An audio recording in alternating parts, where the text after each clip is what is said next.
BJP যেতিয়া প্ৰথম আৰম্ভ কৰিছিলে তেওঁলোকো ক্লাবেই আছিলে তেওঁলোকো মইনা পাৰিজাতে আছিলে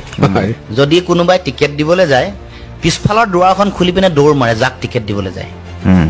নলবাৰী যত দপদপাই আছে এতিয়া আৰএছএছ আৰু বিজেপিৰ দুৰ্গ বুলি কয় তাত আৰম্ভণিৰে পৰা যিসকলৰ টিকেট দিছিলে হিচাপবোৰ চবচোন 700 1200 1500 3,500 8,000 এইবোৰ হিচাপ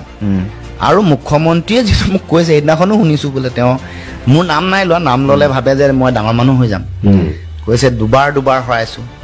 মই তেওঁক কৈছো যে আপোনাক মই প্ৰত্যাহ্বান জনাইছো আপুনি বিজেপি বা কংগ্ৰেছৰ দৰে সংগঠন নথকা কোনোবা এটা দলত যদি আৰম্ভণিৰ পৰা নিৰ্বাচন খেলিলে হলে উৰেটো জীৱন আজীৱন আপুনি বিধায়ক হ'ব নোৱাৰিলে হলে কাৰণ আপোনাৰ যিটো ভাৱমূৰ্তি আপোনাৰ মানে কলেজীয়া দিনৰ পৰা আপোনাৰ যিটো ভাৱমূৰ্তি এদিন আলফা পিছদিনাখন সালফা এদিন আসুৰ পৰা খেদা খাইছে আপোনাৰ যিটো ভাৱমূৰ্তি নহয় বিজেপি বা কংগ্ৰেছত নহয় যদি বেলেগ কোনোবা এটা যিকোনো ৰাজনৈতিক দল এনিওৱান আজীৱন আপুনি এমএলএ হ'ব নোৱাৰিলে কিন্তু চাণক্য বুলি কোৱা হয়